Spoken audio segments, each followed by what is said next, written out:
ভিডিওতে দেখতে পাচ্ছেন একটি বোরখার মধ্যে শয়তান ঢুকে যেতে লাফালাফি করছে। আর এই ড্যান্স সোশ্যাল মিডিয়াতে এখন দুর্দান্ত ভাইরাল হচ্ছে।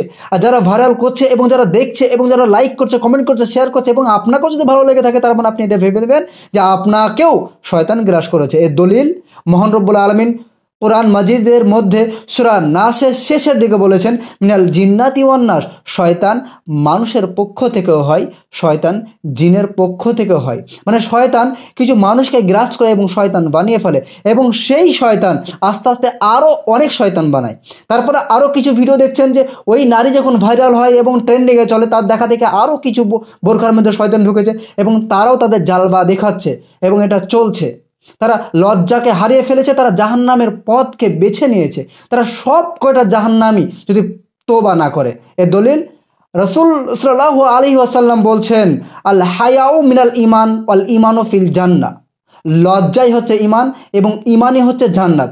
মানে আপনার ভিতরে লজ্জা আছে, লজ্জাবোধ কাজ করছে, মানে আপনার ভিতরে ইমান আছে।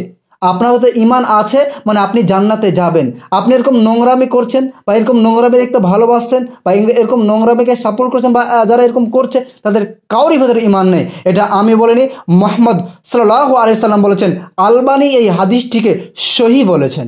একটি সমাজকে নষ্ট করার জন্য একটা নারী যথেষ্ট। রাসূল সাল্লাল্লাহু আলাইহি ওয়াসাল্লাম বলেছেন, আর নেসাও হেবালাতে শয়তান, মেয়েরা হচ্ছে শয়তানের জড়, মানে শয়তানের শিকড়। মানে যত শয়তানে তাদের মাথায় ঘুরে। এখানে বেহায়া নির্লজ্জ মেয়েদেরকে বলা হয় যে হাদিসটি।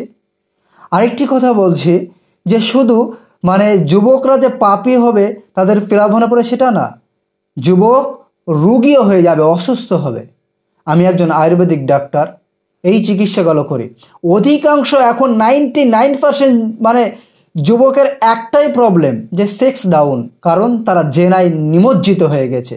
হে যুব সমাজ, তোমরা যদি নিজেকে সংরক্ষণ না রাখো, এরকম জেনা থেকে নিজেকে যদি হেফাজত না করো, তাহলে তোমরা তো আখেরাতকে হারাবে।